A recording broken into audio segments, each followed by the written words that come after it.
Je voudrais donc vous parler du fil de la vie, de ce qui se transmet parmi les êtres vivants. En fait, ce dont je voudrais vous convaincre aujourd'hui, c'est que les êtres vivants sont des structures très particulières, parce que c'est des structures qui sont faites presque pour transmettre de l'information, et pour en produire, et qui sont en intime relation permanente avec les informations. Alors lorsqu'on regarde le monde vivant, on voit un fouillis, d'abord, un fouillis de formes plus ou moins différentes, et c'est bien difficile d'y trouver un ordre. Mais il y a, bien sûr, là je vous ai mis des plantes, mais il y a aussi des animaux, et donc la première chose qu'ont fait les naturalistes, au fond, pour essayer d'aborder scientifiquement ces questions, ça a été de mettre un peu d'ordre là-dedans. Et pour ce faire, eh bien, on a créé des systèmes. Le premier grand systématicien, donc la systématique, c'est l'étude qui produit des systèmes ordonnant la biodiversité. Et le premier qui a fait ça s'appelait Linné, c'était un Suédois. Et dans les années 1730, eh bien, il va organiser, mettre de l'ordre dans ce fouillis de la biodiversité et classer les formes en espèces, et puis les espèces regroupées en genres, et les genres regroupés en familles, en ordre, en classe. Et puis dans les espèces, eh bien, on trouve des catégories moins nettes, qui sont les sous-espèces, et puis encore plus bas, alors la catégorie la plus floue, la catégorie des variétés ou races, qui donne des tas de débats dont on ne parlera pas aujourd'hui. Enfin, pas moi en tout cas. Le monde sur lequel Linné appuie cette vision de la diversité est un monde parfaitement stable, un monde créé une fois pour toutes. Et Linné va nous expliquer que toutes les espèces tiennent leur origine de leur main, de leur souche, en première instance de la main même du Créateur Tout-Puissant, car l'auteur de la nature, en créant les espèces, donc pour Linné, les espèces ont été créées par le Créateur, eh bien, il a imposé à ces créatures une loi éternelle de reproduction et de multiplication dans les limites de leur propre type. Vous voyez que ce monde est ordonné et stable, c'est-à-dire que chaque espèce a un type, ce type est immuable, il ne bougera jamais, et chaque espèce est éternelle. Alors bien sûr, ensuite Linné discute un petit peu du fait que les individus peuvent varier, et on voit bien qu'on n'est pas tous pareils dans une espèce, mais la variation dans l'espèce pour Linné n'a aucune importance. Cette variation ne permet pas de passer d'une espèce dans l'autre, et il dit donc que les deux sortes de différences existantes entre les plantes, c'est dans un livre de botanique ça, l'une étant la différence vraie, la diversité née de la massage du Tout-Puissant, ça c'est la diversité des espèces, et l'autre, la variation de la coquille extérieure due au caprice de la nature. Donc si nous ne sommes pas pareils, ce sont juste des variations de la coquille extérieure dues au caprice de la nature. Voilà une vision de la diversité et de l'ordre qu'on peut y trouver, qui est extrêmement claire, mais qui va permettre de faire donc un système de classification, par exemple chez les plantes, en fonction du nombre d'étamines. Le gros défaut du système de Linné, c'est que les autres naturalistes vont lui reprocher, et de plus en plus, au fur et à mesure que le temps va passer dans le XVIIIe siècle, de ne pas être naturel. C'est-à-dire que c'est un ordre plaqué par l'homme sur une variabilité, mais qu'en réalité, il existe, plus on étudie les plantes et les animaux, plus on se rend compte qu'il existe une structure naturelle derrière ce fouillis. Et, par exemple, donc, il y a des grands auteurs comme Jussieu qui vont s'attacher à chercher une classification naturelle. Et vous voyez que là, eh bien, il va justement parler d'un ordre naturel des plantes. Et cette idée d'un ordre naturel va s'imposer progressivement. Et les systématiciens, ceux qui créent les systèmes dont on parlait, vont de plus en plus rechercher un ordre naturel dans cette diversité. Vous voyez qu'on est bien en train d'essayer d'ordonner quelque chose qui au départ pouvait sembler être désordonné, qui est la nature, et de chercher un ordre interne à ce système. Alors certains auteurs de l'époque voient dans l'ordre de la nature quelque chose de merveilleux. Le Créateur a tout fait pour qu'on soit heureux. Le melon a été divisé en tranches par la nature afin d'être mangé en famille. La citrouille est faite pour manger avec les voisins. Donc cet ordre naturel serait la volonté du Créateur pour que tout soit bien et bon. Mais en même temps, des gens comme Lamarck, à la fin du XVIIIe siècle, début du XIXe, vont commencer à dire que ces ordres, que toutes ces classifications sont absolument artificielles et qu'il n'y a rien de naturel là-dedans, donc il y a un débat là-dessus. Et puis le fait que le Créateur ait tout fait pour le bien du monde, eh bien, va être critiqué par un certain nombre de penseurs. Celui-ci, par exemple, cessons de croire que la religion puisse être utile à l'homme. Ayons de bonnes lois et nous saurons nous passer de religion. Nous ne voulons plus du fabuleux auteur d'un univers qui se meut lui-même. Nous ne voulons plus d'un Dieu sans étendue et qui pourtant remplit tout de son immensité, d'un Dieu tout-puissant et qui n'exige n'exécute jamais ce qu'il désire, d'un être souverainement bon et qui ne fait que des mécontents, d'un être ami de l'ordre et dans le gouvernement duquel tout est en désordre. Vous voyez bien qu'on est bien dans le thème. Hein. Non, nous ne voulons plus d'un Dieu qui dérange la nature, qui est le père de la confusion, qui meut l'homme au moment où l'homme se livre à des horreurs. Un tel Dieu nous fait frémir d'indignation et nous le reléguons pour jamais dans l'oubli. Et ça, c'est le marquis de Sade qui l'écrit donc en 1795. Vous voyez donc au tournant, 18e, 19e siècle, il y a des tas de débats sur cette question d'ordre dans la nature et sur cette question de créateur, etc. On retrouve d'ailleurs à la fin du XXe siècle un penseur comme Sioran qui dit c'est l'intolérable et non point l'évolution qui devrait être le dada de la biologie. On va voir qu'il s'est un peu trompé parce que c'est un peu la même chose. Mais cette idée de savoir ce qu'on fait si la nature est bien faite, s'il y a un bon ordre ou pas, est une idée qui va être un vrai problème dans le champ social et aussi dans le champ de la science. Alors tout ça va être profondément modifié par Darwin, par l'arrivée de la révolution darwinienne, Darwin qui va fonder la biologie moderne en 1859, grâce à l'idée de sélection, la sélection naturelle. Donc les êtres vivants ont une caractéristique tout à fait remarquable, c'est qu'ils peuvent se reproduire. Alors en français, on dit que les individus se reproduisent, c'est une drôle d'idée. Vous avez vu Bruno avec son petit-fils, il ne s'est pas reproduit du tout, c'est pas lui, il n'y a pas de doute. Et d'ailleurs, tous ceux qui ont eu des enfants se sont rendus compte un jour ou l'autre qu'ils ne s'étaient pas reproduits. Les enfants se chargent bien de vous leur montrer. Donc, en réalité, les individus ne se reproduisent pas. Ils reproduisent quelque chose d'eux, mais pas eux-mêmes. Et la question de savoir qu'est-ce qui reproduit est une question intéressante qui va nous préoccuper parce qu'effectivement, c'est de là que va venir toute la question suivante. Mais enfin, cette reproduction, donc quoi qu'il soit reproduit, eh bien, induit une variation par des mécanismes que Darwin ne connaît pas mais qui décrit en détail. La nature opère un tri là-dedans en fonction de ceux qui marchent le mieux à ce moment-là et dans ce milieu-là. Et puis, on recommence de génération en génération, comme les sélectionneurs d'animaux ou de plantes, et la nature sélectionne constamment les formes qui sont les plus adaptées à l'environnement tel qu'il est à ce moment-là et à cet endroit-là. Bien. Et ce processus, répété sur de très longues durées, permet d'expliquer la transformation progressive des formes vivantes et leur divergence. Et donc, dans le schéma peut-être le plus fondamental qui ait jamais été publié en biologie, qui est celui-là, eh bien, Darwin va expliquer comment une forme donnée peut en produire plusieurs. Alors, le temps va de bas en haut dans ce dessin, et l'axe horizontal est un axe particulier, il désigne une distance écologique. C'est-à-dire que plus de points sont loin, moins ils sont en interaction forte sur le plan écologique. Le résultat, c'est qu'il y a constamment des formes qui apparaissent, que la plupart s'éteignent, mais qu'il y en a qui se maintiennent, et particulièrement celles qui sont les plus éloignées parce qu'elles sont moins en compétition les unes avec les autres, et qu'en recommençant ce processus, eh ben, on obtient la production d'une diversité.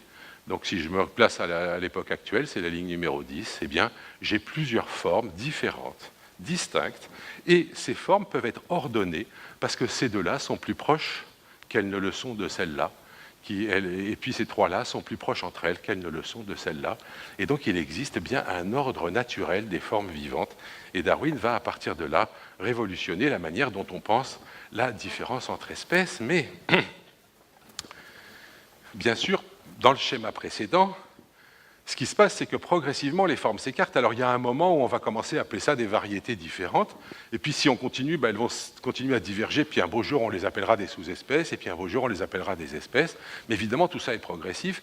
Et donc, si ces lignées existent bien indépendamment de nous, le fait d'appeler de lignées des variétés, des sous-espèces ou des espèces, ça, c'est les produits de l'art. C'est une décision un peu arbitraire. Alors, on a l'habitude d'essayer de présenter les choses en faisant croire que tout est très objectif et qu'une espèce, c'est un ensemble d'individus qui se reproduisent entre eux et pas avec les autres. Mais comme vous l'avez vu là, les espèces n'arrêtent pas de faire des trucs qu'elles ne devraient pas faire. Et alors, bon, ces deux-là, ça donne probablement rien quand ils font ça, mais vous savez que les lions et les tigres font des petits ensemble, et que quand on a trouvé ces petits, au début, on a pensé qu'ils allaient être stériles, mais en réalité, ils ne le sont pas. On a la deuxième génération. Les lions, les zèbres, les ânes, vous pouvez mélanger tout ça allègrement. Chez les plantes, c'est encore pire. Hein. Voilà, ça, c'est un ficus. Hein. Ficus, ça veut dire figuier. Hein. Ce que vous avez chez vous, là, c'est un figuier, en fait. Mais, donc, voilà, un grand ficus qui peut être croisé avec ce ficus-là, Ficus pumila, qui, lui, est un figuier rampant. Et quand vous faites le croisement, vous obtenez un arbuste un peu intermédiaire entre les deux. Les espèces n'arrêtent pas de se croiser, particulièrement chez les plantes. Et d'ailleurs, chez les animaux, il y a un exemple tout à fait remarquable. Toujours, ça plaît, ça, il est mignon comme tout. Hein. Vous voyez, ça, c'est un hybride chèvre-mouton. Et les chèvres et les moutons, c'est pas seulement pas la même espèce, c'est pas le même genre, mais ça fait des hybrides fertiles.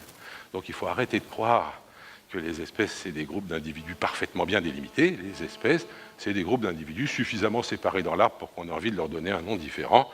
Et puis après, la question de savoir s'ils s'hybrident ou pas, c'est un peu secondaire. Voilà. Alors, donc, on peut classer, Darwin va donc dire qu'on peut classer les êtres vivants, mais l'existence des groupes aurait une signification très simple si l'une était exclusivement adaptée à vivre sur Terre, un autre dans l'eau, etc., celui-là à se nourrir de chair, celui-là de substances végétales. Si la classification était en fonction de critères aussi simples que ça marcherait bien, mais quand on regarde l'ordre naturel des organismes, on ne trouve pas ça. Il en est tout autrement, car on sait que bien souvent, les membres d'un même groupe ont des habitudes différentes. Et qu'est-ce qui fait que les membres sont d'un même groupe? Eh bien, ce sont tout simplement le fait que les membres d'un même groupe, c'est les membres, comme je vous l'ai montré tout à l'heure, d'un même rameau. Même si jamais ils ont divergé sur le plan écologique, le fait d'appartenir au même rameau, ça leur donne une proximité. Et la systématique va progressivement, au cours du XXe siècle, adopter totalement cette manière de voir et ne plus accepter d'autres critères pour reconnaître des groupes dans la classification des êtres vivants que le critère de l'unicité d'ancêtres. Mais je pense que Guillaume en parlera mieux que moi, donc je ne vais pas être long là-dessus. Darwin va insister sur le fait que si jamais la sélection naturelle agit, eh bien, c'est parce que il faut, pour que ça marche, il faut qu'il y ait des variations qui soient profitables à un individu, et que dans toutes les relations complexes entre les organismes vivants, eh bien, c'est la préservation de cet individu qui va être hérité par ses descendants, et la descendance aussi a une meilleure chance de survivre. Et donc c'est cette variation qui est le point essentiel de la théorie de Darwin, cette variation qui doit être héréditaire. Comment peut-il exister une variation héréditaire? Je pense que ça, c'est la caractéristique du vivant. On peut toujours dire ce qu'on veut sur les cristaux. Les cristaux sont absolument infoutus de varier vraiment, comme les êtres vivants le font, et de varier de façon héréditaire.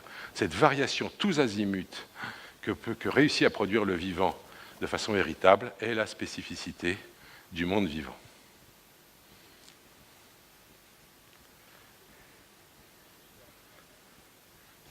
Il y avait des pièces de théâtre dans ma jeunesse qui marchaient comme ça, mais c'était... Voilà, bien. Alors, comment est-ce que cette variation est héritée? Eh bien, au début, on a commencé par raconter des histoires très rigolotes. Comment marche l'hérédité? Le type qui a inventé le microscope s'appelait Van Leeuwenhoek, et la première chose qu'il a regardée avec ça, c'est ses propres spermatozoïdes. Et il a tout de suite découvert donc, ces petits animaux qui se baladaient dans sa semence. Et tout de suite, un de ses collègues, Hartsocker, a dessiné ce petit spermatozoïde avec un bonhomme à l'intérieur, un petit bonhomme tout prêt à grandir dans la maman. Alors, ce n'est pas comme ça que ça marche, je voudrais être très clair avec vous. Mais... vous le savez tous? Alors arrêtez donc de le dire aux enfants. Il y a plein de gens qui continuent à dire aux enfants que le papa met une petite graine dans le ventre de la maman pour faire un enfant. Vous vous rendez compte? Ça veut dire que la mère est un terreau plus ou moins fertile dans lequel germera la semence qui est le produit du père. Ce n'est pas du tout socialement neutre de raconter des idioties pareilles. Il faut arrêter de dire des choses pareilles. Non, sur le plan botanique, la graine, c'est le produit de la femelle. Donc, si quelqu'un dit ça devant vous à un enfant, vous dites « non, non, c'est pas vrai du tout ce qu'il te raconte ». C'est la maman qui fait la graine, le papa il a mis un tout petit truc de rien du tout à l'intérieur. Ça change tout. Alors comment ça marche l'hérédité? Eh bien, évidemment, je remercie les héritiers de René Maltête de m'avoir autorisé à utiliser cette photo qu'il avait faite, qui colle très bien. Et donc comment ça marche? Comment est-ce qu'on procède de ces deux parents, un petit peu mais pas complètement, etc. Eh bien, c'est un problème difficile.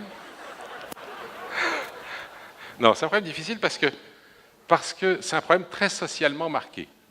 Alors, pour vous illustrer ça, je voulais vous montrer cette petite discussion qu'il y a eu au moment de la première élection de Sarkozy entre ces Philosophie Magazine qui avait organisé un débat entre Sarkozy et Onfray, Michel Onfray, donc un philosophe de gauche. Et ils discutent, bon alors je vais essayer d'aller vite quand même, mais Sarkozy dit qu'il n'y a pas d'individus, des individus dangereux et de l'autre des innocents, chaque homme étant lui-même porteur de beaucoup d'innocence et de danger. Onfray répond, je ne suis pas rousseauiste, à mon sens, ce n'est ni bon ni mauvais, on le devient car ce sont les circonstances qui fabriquent l'homme. Sarkozy demande alors qu'est-ce que vous faites de la liberté de chacun? Et Onfray lui répond, oh, j'y donne pas une importance exagérée, il y a beaucoup de choses que nous ne choisissons pas, vous n'avez pas choisi votre sexualité, un pédophile non plus, il n'a pas choisi d'être attiré par les enfants. Pour autant, on ne naît pas homosexuel, ni hétérosexuel, ni pédophile. Et la phrase d'après, je vous demande de bien la noter. Je pense que nous sommes façonnés non pas par nos gènes, mais par notre environnement, par les conditions familiales et socio-historiques dans lesquelles nous évoluons. Deux choses remarquables dans cette phrase. Premièrement, on a un philosophe et un politicien qui discutent, ils en viennent à parler de gènes. Aucun des deux ne sait ce que c'est qu'un gène, mais ils ont un avis dessus. Premièrement. Et deuxièmement, eh bien, quand quelqu'un vous dit ça, nous sommes façonnés non pas par nos gènes mais par notre environnement, vous pouvez être sûr que c'est quelqu'un de gauche. Et s'il y a un type de droite en face, ça rate jamais, il n'est pas d'accord. Alors là, ça ne rate pas. Sarkozy répond, je ne suis pas d'accord avec vous, je pense qu'on est pédophile, etc. Les enfants qui se suicident, ce n'est pas parce que leurs parents sont mal occupés, mais parce que génétiquement, oui, lui aussi, il s'y connaît, ils avaient une fragilité, une douleur préalable. Il y a des fumeurs qui développent des cancers, d'autres pas. Les premiers ont une faiblesse physiologique héréditaire, les circonstances ne font pas tout, la part de l'inné est immense. Vous voyez qu'on a un problème avec cette question d'hérédité, c'est qu'il y a une charge politique monstrueuse sur la question. Les gènes, c'est de droite, l'environnement, c'est de gauche. Moi, en tant que généticien, à chaque fois que je fais une manip, je suis mort de peur de savoir à l'avance si je vais trouver un résultat de droite ou de gauche et de savoir de qui je vais.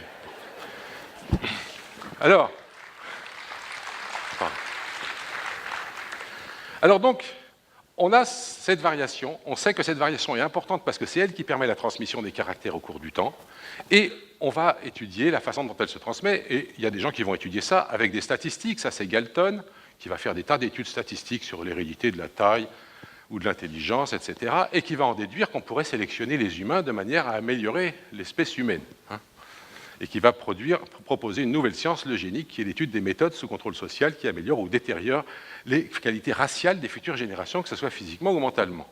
Ça, c'est en 1880 et quelques. L'eugénique va effectivement se développer une fois qu'on a développé la génétique. L'eugénique se développera comme la production, donc l'autodirection de l'évolution humaine. On nous dit que comme un arbre, eh bien, l'eugénique prend toutes les sciences et puis les organise en une entité harmonieuse. Et on va prendre en main notre destinée. Ce qui est intéressant avec cette idée de convergence, c'est que ça revient à la mode aujourd'hui, pour ceux qui suivent ça, le transhumanisme aussi part sur une idée de convergence pour s'occuper de l'évolution humaine. Et moi, ça m'inquiète, parce que quand on regarde ce que ça a donné jusqu'à présent, quand on a fait des choses comme ça s'est toujours mal passé. La Société américaine d'eugénique va être créée au début du XXe siècle. Le président, c'est Morgan, qui était le plus grand généticien de l'époque, mais il y a aussi Alexander Graham Bell, qui était l'inventeur du téléphone. Ça, c'est un truc remarquable. Quand les biologistes veulent faire une connerie, les physiciens les soutiennent toujours. Si vous voulez, il faut aider ces petits jeunes de biologistes à développer le progrès technique. Et à l'époque, c'était ça. C'est pareil que quand des physiciens renommés ont signé des pétitions en faveur des OGM, ils ne savent absolument pas ce que ça fait, mais c'est le progrès, il faut le faire. Je pense qu'il faudrait que les physiciens soient un peu plus circonspects quand il s'agit d'aider les biologistes dans un développement quelconque. Donc que vont faire ces eugénistes? Eh bien, ils vont essayer de comprendre pourquoi il y a des tarés dans la société, la même question que Sarkozy offrait tout à l'heure. Ils trouvent des gens dans la rue, des ratés, dans les prisons, les délinquants, ils vont dans les asiles psychiatriques, les fous, et puis ils regardent leurs ancêtres, et puis vous voyez, ils tombent sur certains ancêtres, ils redescendent toutes les généalogies. Ils ont trouvé une de Adagio qui vit en 1740, ils ont retrouvé 92% de ses descendants, 64 sont des débiles mentaux, 174 des pervers sexuels, 196 des illégitimes, c'est-à-dire nés hors mariage, je ne sais pas combien il y en a dans la salle, mais ce n'est pas bien du tout, 142 des pauvres, bon ça il ne doit pas y en avoir trop, et puis 77 des criminels et meurtriers. Alors, vous voyez que Adagiuk n'a pas rendu service à la société américaine, il aurait mieux valu qu'elle s'abstienne, parce que tout ça c'est génétique, ça c'est la disjonction d'un gène dans une famille, et ce gène détermine l'illégitimité, la naissance hors mariage, c'est plus à l'époque. La grande presse s'occupe de la question aussi, le Sunday Oregonian, oui c'est un journal tout à fait standard américain, en noir les normaux, en rouge les débiles mis à l'asile, en bleu les débiles pas mis à l'asile. Carl et Anna étaient deux débiles, ils ont eu une fille débile avec deux maris débiles qui ont fait plein de débiles. Une autre qui était moins grave, avec un mari pas terrible non plus. En première génération, c'est pas génial. En deuxième génération, il n'y a encore que des débiles. Bon, bref, il s'agirait d'arrêter tout ça. Et vous ne le savez peut-être pas, mais presque tous les États américains ont adopté des lois eugénistes dans les années 1930. Et au 1er janvier 1935, on en était déjà à 21 539 stérilisations. Il y a eu des procès. Ces dames ont essayé d'éviter la stérilisation. Elles n'ont pas réussi. La Cour suprême a conclu en disant 3 générations d'imbéciles, c'est assez. Et hop, on les stérilise, 65 000 stérilisations sur le territoire américain dans cette période. En Allemagne, évidemment, ça a encore mieux marché que ça, c'était des centaines de milliers de stérilisations, et il a fallu, en fait, la découverte de l'horreur nazie pour que les choses s'arrêtent grâce à Nuremberg. Ça, c'est les débuts de la génétique. Vous voyez pourquoi la génétique, c'est de droite un peu, hein? Alors, dans le bloc soviétique, c'était tout à fait différent. Il y avait un grand généticien qui s'appelait Vavilov, mais il est mort en prison à Saratov, parce que la génétique a été interdite. Elle a été interdite parce qu'un dénommé Lysenko a convaincu Staline et les soviets que la génétique qui disait que les individus étaient différents à la naissance, contrairement à ce que disent les gens de gauche, comme Onfray, et ce que disaient Staline et compagnie, hein, tout le monde devait être né égal, et c'est la société qui faisait les différences, et bien la génétique était donc incompatible avec le marxisme-léninisme, et donc elle a été interdite en URSS. Donc vous voyez que les racines de ce problème idéologique sur la génétique sont très puissantes et jouent encore aujourd'hui. Je voudrais que vous compreniez bien que si jamais vous entendez des débats sur la génétique, ça sera nécessairement empreint de ces choses-là. C'est un problème dont on n'arrive pas à se débarrasser. Et ça complique nettement les choses. Bon, je passe là-dessus. Pourtant, dès le début, la génétique s'est développée avec l'idée qu'il existait une variation, hein, c'est Johansen qui a fait ça au Danemark. Il a regardé des détails de haricots et il a montré que parmi la variation qu'il observait sur des haricots, une partie de cette variation était génétique et une partie était due à l'environnement, qui avait les deux. Dès le début, on a vu ça. Mais cette partie-là, ce n'est pas celle qu'on enseigne le plus quand on enseigne la génétique, parce qu'on préfère enseigner le gène des couleurs des yeux, des trucs qui ne bougent pas, et ce n'est pas pratique. Alors pour que la génétique existe, il faut donc bien qu'il y ait ces différences entre individus qui vont permettre d'ordonner le vivant, parce que c'est elles qui sont héritées au cours du temps, il faut qu'elles soient écrites quelque part.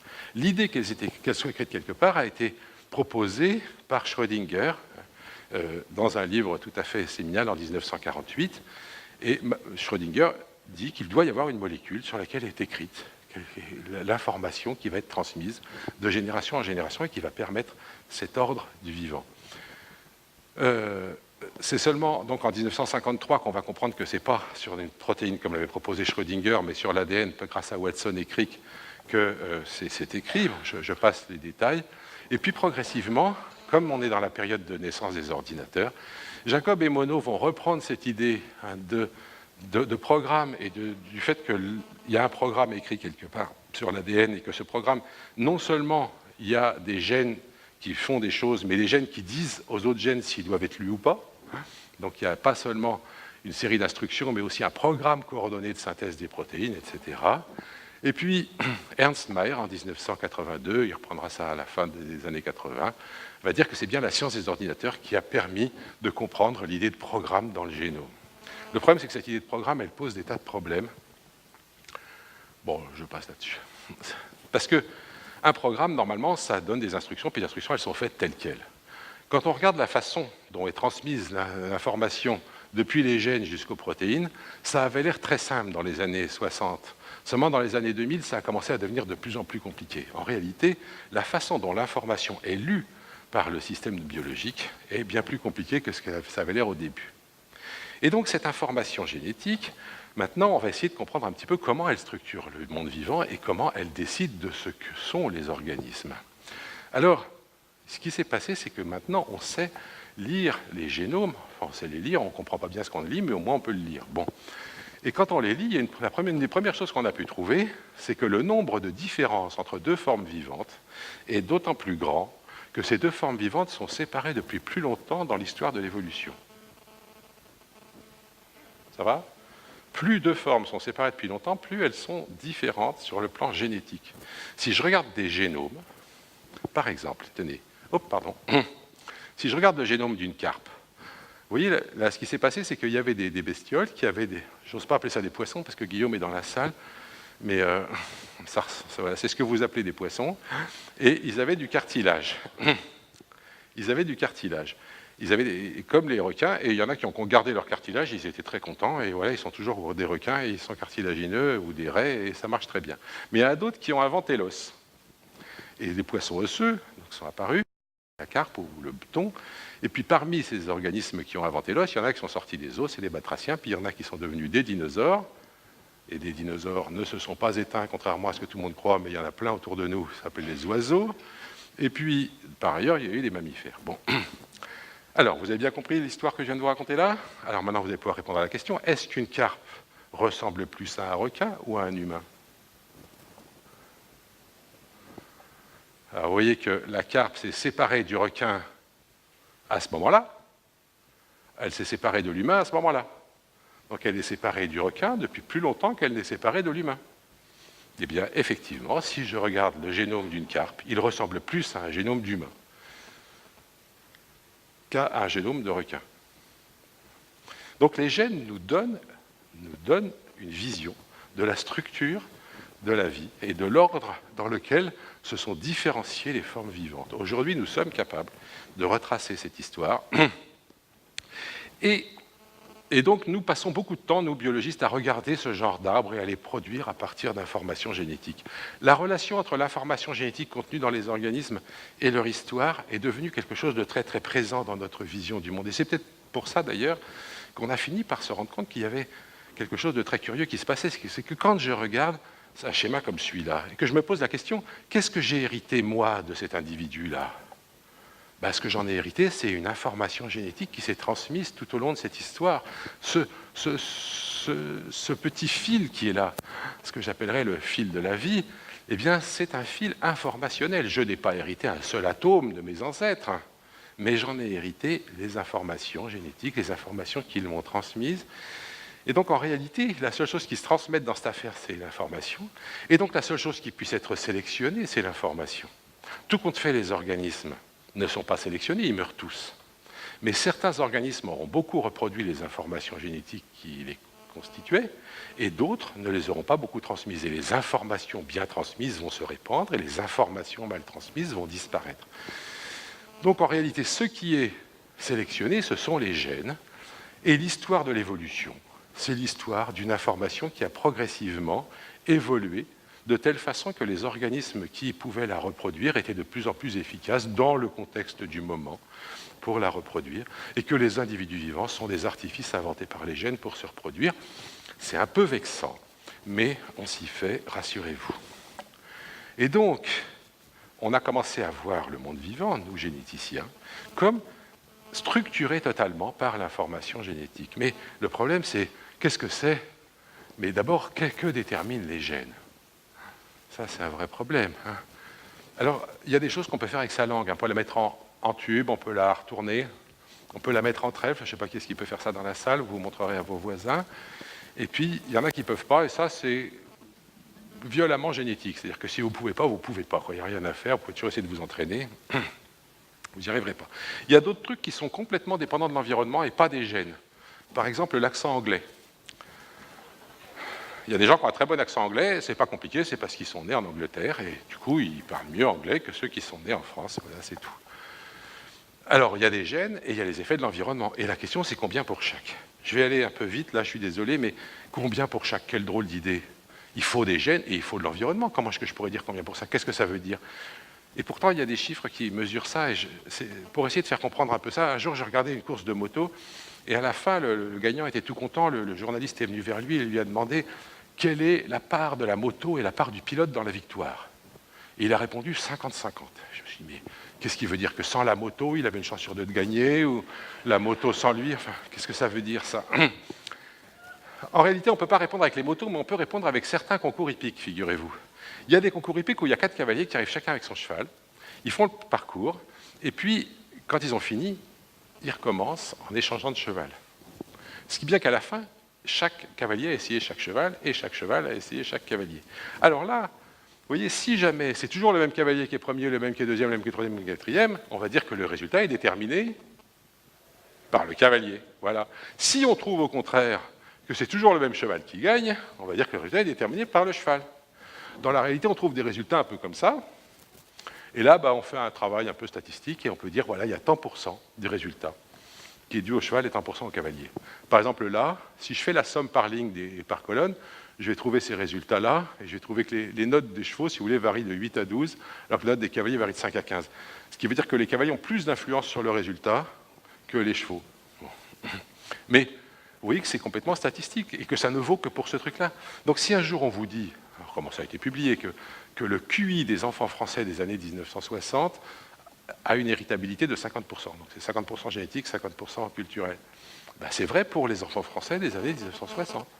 Mais si jamais vous recommencez aujourd'hui, vous retrouverez autre chose. Si vous changez les chevaux, si vous changez les cavaliers, vous n'aurez plus le même résultat. Ce n'est pas une caractéristique du QI, c'est une caractéristique de cette population-là que vous êtes en train de regarder. On va se servir de ces études statistiques pour améliorer le blé, les vaches, etc. Mais il ne faut pas oublier qu'il y a les gènes, il y a l'environnement, que les deux vont avoir chacun une influence, et qu'en plus de ça, l'environnement peut changer les effets des gènes. Par exemple, si tout le monde donne du lait au bébé, eh bien, certains bébés qui ne possèdent pas l'enzyme qui permet de digérer le lactose vont mourir. Ça s'appelle la galactosémie. Et donc, tant qu'on donnait du lait à tous les bébés, eh bien, ce gène était un gène qui tuait tous les bébés. C'était une maladie mortelle génétique. Bon. Seulement, maintenant, on sait repérer les bébés porteurs de ce gène, et on ne leur donne pas du lait, on leur donne autre chose, et ils vont très bien. Et quand on est adulte, on s'en fout pas mal de ne pas digérer le lactose. Et donc, aujourd'hui, ils vont très bien. Chez nous. Parce que si vous allez dans des pays où le système médical est moins développé, les bébés continuent à mourir parce qu'on leur donne du lait. Donc aujourd'hui, cette maladie est dépendante de l'environnement, alors qu'avant, c'était une maladie purement génétique. De même avec l'obésité. On trouve des gènes d'obésité. Seulement les ancêtres des obèses d'aujourd'hui étaient souvent pas obèses. Donc, les mêmes gènes ne rendaient pas obèses dans les conditions du début du XXe siècle, ils rendent obèses dans les conditions du début du XXIe. L'environnement change les effets des gènes. Alors, il y a un exemple très classique et très controversé, bien sûr, c'est les différences entre les genres. Vous savez que la différence de comportement entre les hommes et les femmes, il y en a plusieurs. Et pourquoi est-ce que c'est codé dans les gènes que les femmes aient moins confiance en elles ça n'a aucun sens.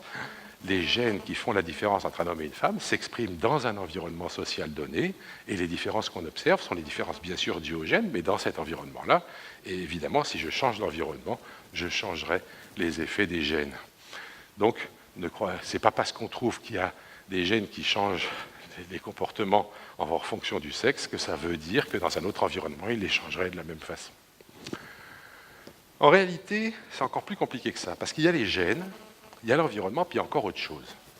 C'est ce que Lewontin a appelé la triple hélice. En fait, la constitution d'un organisme dépend de 3 constituants, et c'est eux qu'on va regarder maintenant. Parce que les gènes, donc, c'est une information codée. Une information codée, vous avez l'habitude d'en voir. Vous lisez un livre, c'est une information codée, et vous la décodez en le lisant. Le support de cette information doit absolument être matériel, mais l'information, elle a quelque chose qui s'extrait un peu du matériel. Ce n'est pas qu'elle n'ait pas de base matérielle, mais elle émerge de cette structure matérielle quelque chose qui n'est pas strictement de l'ordre de la matière. Cette information codée sur votre papier, alors il faut que le support d'une information soit aussi stable que possible. Le papier, c'est un support assez stable, il tient assez longtemps, il ne bouge pas. L'ADN, c'est encore plus stable que du papier, c'est extraordinairement stable. Cette information codée, elle peut être copiée. Vous pouvez photocopier votre livre, et puis l'ADN aussi, on peut le recopier, il n'y a pas de problème. On peut la changer de support. Alors ça, pour le papier, maintenant on en a l'habitude, vous scannez votre texte, il va être dans votre ordinateur, c'est plus du tout le même support où vous l'apprenez par cœur, il va être dans vos neurones, vous ne savez pas comment, mais il est stocké quelque part.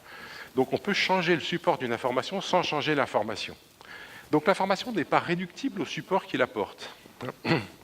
Et puis, par ailleurs, un autre élément essentiel de l'information, c'est qu'elle peut être lue, donc il y a un système de lecture, et que donc l'information est liée à un système de lecture, et le tout se passant dans un environnement donné.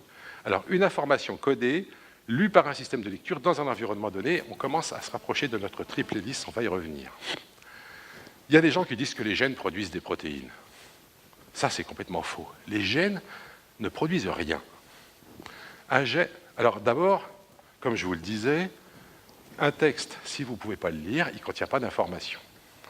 Donc il faut un système de lecture qui sache lire ce texte. Donc l'information est contenue à la fois dans le texte et dans le système qui va le lire. L'information, je vous disais qu'elle n'est pas matérielle. Elle n'est pas complètement matérielle et pourtant elle a des effets sur la matière. Si je vous dis, tenez, regardez ce point-là et que vous bougez la tête, eh ben, je vous ai envoyé une information et vous avez fait un mouvement matériel en réponse à une information. C'est extraordinaire, en fait, que quelque chose d'immatériel puisse faire quelque chose sur la matière. Oh, on a l'habitude de ça. Des textes codés qui ont eu une grosse influence sur le monde, on en connaît plein, et je vous en ai deux exemples là, il y en a d'autres. Parce qu'en fait, nous, êtres humains, nous sommes des machines à transformer l'information en action. je peux vous donner par exemple une recette de tarte aux pommes. Je vous disais que les gènes ne produisent pas de protéines. Ce serait exactement pareil que si on disait une recette de tarte aux pommes a produit une tarte aux pommes. Une recette de tarte aux pommes ne produit pas de tarte aux pommes. Ce qui produit la tarte aux pommes, c'est le cuisinier. Le cuisinier en utilisant la recette. Donc vous voyez que vous avez... Et il fait ça dans un environnement donné, dans une cuisine, avec des ingrédients, avec un four, etc. Donc vous voyez qu'il y a trois composantes. Il y a le message, la recette, il y a le cuisinier qui la lit, et il y a l'environnement dans lequel ça se passe. Et le résultat va dépendre des trois. Alors pour ce qui concerne la biologie, c'est pareil. Vous avez un message codé sur l'ADN, vous avez tout un système de lecture qu'on connaît bien, avec un code qu'on connaît, avec tout un système de développement qu'on commence à connaître de mieux en mieux. Vous voyez, là, ça c'est vous quand vous étiez petit. Voilà, à un moment vous étiez comme ça, à un moment vous étiez comme ça. Voilà, ça fait des trucs un peu affreux, mais enfin bon, voilà, on y est tous passés. Mais à la fin, bon, on arrive à avoir une tête humaine, peut-être, à la fin, presque. Oh, ouais, voilà. Et donc, vous avez ces trois composantes, le texte, l'ADN, le corps qui va lire, notre corps qui lit constamment l'ADN, qui est le cuisinier, et l'environnement dans lequel ça se passe. Et c'est de ces trois composantes que va naître l'organisme qui doit sortir de là. Ce qu'on est en train de découvrir, c'est que notre corps lit l'ADN, mais en se donnant des possibilités de modifier la façon dont il le lit. C'est ce qu'on appelle l'hérédité épigénétique. Peut-être que vous avez déjà entendu parler de ça, je voudrais vous donner un petit exemple. Par exemple, on sait que... Alors, je vais vous donner un exemple d'abord humain. Il y a des musiciens, vous savez, quand ils lisent une partition, c'est un message codé. Et le musicien va transformer le message en musique. Donc le musicien, c'est lui le décodeur de ce message codé. Et puis, à la sortie, vous aurez une musique qui dépendra aussi de l'environnement, parce que si vous faites ça dans le métro ou à la salle Playel, ça ne sonnera pas tout à fait pareil. Donc, vous avez ces trois éléments, et je finirai avec ça.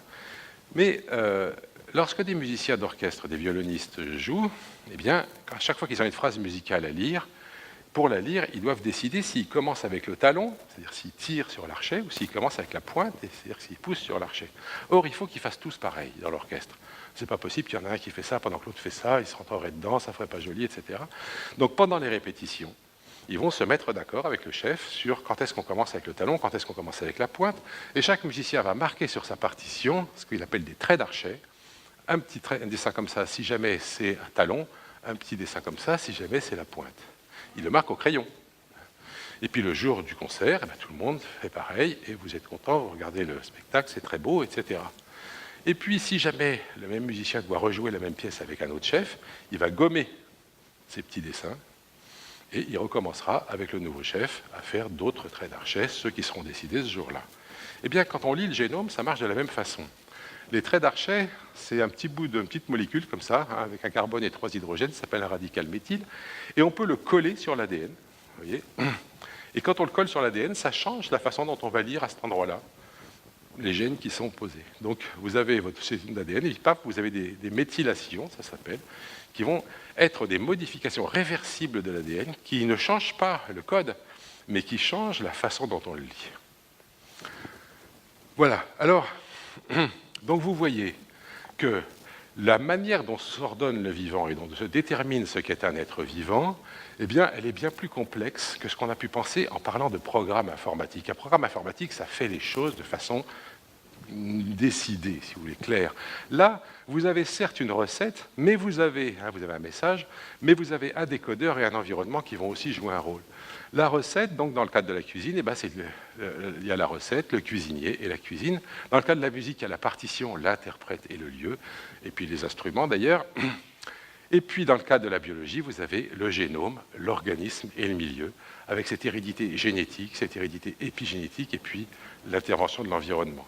Et tout être vivant est constitué de ces trois informations qui se rencontrent et qui fabriquent un être évidemment unique. Une partie de ces informations est transmissible, une partie ne l'est pas. Une partie de l'épigénétique pourra être transmise à la génération suivante, une partie ne le sera pas. Une partie de l'environnement est transmise à la génération suivante. Les êtres vivants construisent leur environnement. Tous les êtres vivants construisent leur environnement. Les fourmis fabriquent des fourmilières, ça se voit, mais tous les êtres vivants, une plante change la chimie du sol autour d'elle, change la constitution de l'atmosphère autour de ses feuilles. Tous les êtres vivants construisent leur environnement, mais certains sont capables de transmettre des informations à leurs descendants, plus ou moins. Et il y a l'information génétique qui se transmet, mais il y a aussi des informations environnementales, et en particulier sociales. Alors, la question donc, de savoir quelle est la part de l'épigénétique dans la détermination de la façon dont sont constitués les organismes, c'est un programme de recherche très actuel. Donc, combien de temps est-ce que les informations peuvent rester, les persister, les informations épigénétiques? Je ne sais pas. Est-ce qu'elle peut influer sur l'évolution, sur l'information génétique? Est-ce qu'elle peut au moins changer la façon dont elle est sélectionnée? Sûrement. Quelles sont les relations? 5 minutes, oui. Et quelles sont les relations entre l'information épigénétique et l'information environnementale? Toutes ces questions-là sont des questions très, très actuelles que se posent les chercheurs en biologie. Et donc, je pense que vous avez sûrement déjà entendu parler d'épigénétique, et si ce n'est pas le cas, vous allez en entendre parler bientôt, parce que tout ça, c'est des questions qui se posent. Mais il y a aussi un problème, c'est que l'épigénétique, il y a quelque chose d'idéologique là-dedans. Souvenez-vous comment les gens de gauche n'aiment pas la génétique. Il y a plein de gens qui se disent, ça y est, avec l'épigénétique, on va pouvoir se débarrasser de la génétique, ça sera vachement mieux, on n'aura plus la génétique sur le dos. Alors, se débarrasser des gènes qui sont politiquement gênants, et puis rendre l'hérédité plus réversible, ça serait quand même plus agréable, et surtout peut-être redonner la primauté à l'individu sur son hérédité. L'idée que je ne peux pas, moi, décider de ce que je transmets à mes descendants sur le plan héréditaire, c'est quelque chose de très vexant. Si je pouvais me dire, oui, mais grâce à l'épigénétique, je peux quand même influer, ça me ferait plaisir, et les humains, dans leur infini manque de modestie, ont absolument besoin de se débarrasser des lois naturelles et de croire qu'ils sont au-dessus de ça grâce à leur capacité de transmission. Alors, la transmission culturelle, il y a un type qui a beaucoup réfléchi à ces questions, qui a écrit un livre qui s'appelle Le gène égoïste, il s'appelle Richard Dawkins. Et Richard Dawkins, dans Le gène égoïste, donc, où il présentait de façon très provocante l'idée dont je vous ai parlé du fait que les gènes sont hérités et que c'est eux qui sont sélectionnés, il disait à la fin que l'information culturelle devait être sélectionnée de la même façon que les gènes. Et que donc ça serait important de trouver un mot pour désigner une unité d'information culturelle transmise et qui peut être sélectionnée ou non. Vous voyez? C'est-à-dire que, est-ce que je vous dis quelque chose? Ce quelque chose, si jamais ça marche, vous allez le répéter aux autres. Et puis les autres le répéteront. Et du coup, cette information culturelle va se répandre. Et puis si jamais ça ne marche pas, je vous le dis, vous n'avez rien à foutre, vous ne le répéterez jamais à personne. Et ce truc-là va disparaître. Donc il y a une sélection aussi sur les informations culturelles. Et Dawkins a décidé que ces informations culturelles, au fond, elles étaient dans nos mémoires, et qu'elles passaient de mémoire en mémoire, et qu'elles se reproduisaient de mémoire en mémoire. Et donc il a décidé d'appeler ça des mèmes. Et le mot mème, maintenant, est devenu très courant chez les gens des réseaux sociaux. Dans les réseaux sociaux, tout le monde appelle mème, effectivement, une information culturelle qui se transmet dans les réseaux sociaux et qui a une bonne valeur sélective, c'est-à-dire qui se reproduit bien. Donc en réalité, vous voyez que nous sommes des machines à reproduire nos gènes, nous sommes aussi des machines à reproduire nos mèmes, à reproduire ces informations culturelles. Chez les humains, on peut même dire que certainement, l'information culturelle a pris une telle importance que l'information génétique a beaucoup moins d'influence qu'avant sur ce que nous faisons. Mais en réalité, ce qui est intéressant, c'est de voir la similitude, en quelque sorte, entre toutes ces informations et le fait que le monde vivant est constamment en train de transmettre des informations, de les reproduire, et que du coup, ces informations sont constamment sélectionnées. Voilà, c'est ce que nous avons essayé d'expliquer avec deux collègues dans un livre qui s'appelle Le fil de la vie qui vient de paraître. Donc, si ça vous intéresse, vous pouvez approfondir ce que je viens de vous raconter là.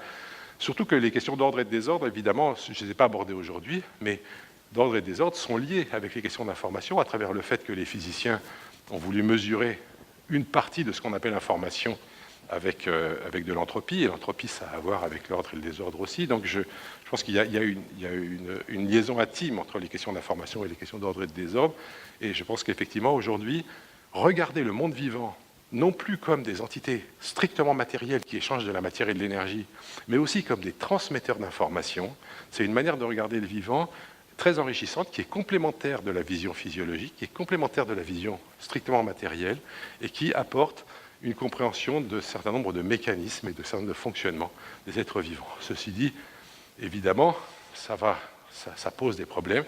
Entre autres, dire qu'une information qui n'est pas complètement matérielle peut avoir une action, ça ne plaît pas toujours. Je voudrais vous dire que je suis strictement matérialiste et que je ne pense pas qu'il existe quelque chose comme une information qui serait dégagée de toute matière. Pour moi, l'information est nécessairement une émergence des systèmes matériels, mais une émergence tellement forte qu'il faut la peine de l'étudier en elle-même et qui, évidemment, se sépare suffisamment du reste pour que ça vaille la peine de l'étudier comme ça. Si je vous dis à table, passe-moi le pain s'il te plaît, et que vous me passez le pain, il n'y a pas besoin de faire des études compliquées pour comprendre ce qui s'est passé. Je vous ai transmis une information qui contenait une demande, vous n'avez pas de raison de me déplaire, vous me passez le pain, on n'en parle plus. Bon. Si vous vouliez décrire ça en termes matériels, il faudrait que vous disiez que mes neurones ont ressenti d'une manière ou d'une autre que j'ai besoin de pain, que mes neurones ont envoyé une instruction à mes poumons et à ma bouche pour que je parle et que je dise passe-moi le pain, et que ces vibrations de l'air sont arrivées dans votre tympan, que dans le tympan, c'est arrivé jusqu'à votre cerveau, que votre cerveau a envoyé des impulsions aux nerfs, que les nerfs ont amené votre main à prendre... Vous voyez qu'on n'en finit pas, quoi.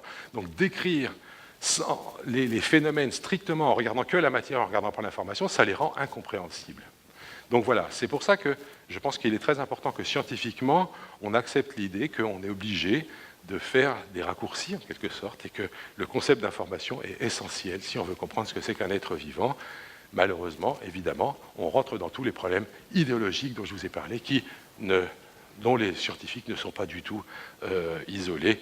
Les scientifiques, comme les autres, peuvent faire des conneries. Et j'en profite pour remercier Charles qui a remarquablement illustré cette idée il y a quelques années sur un coin de nappe et qui m'a fait ce petit dessin. Je vous remercie.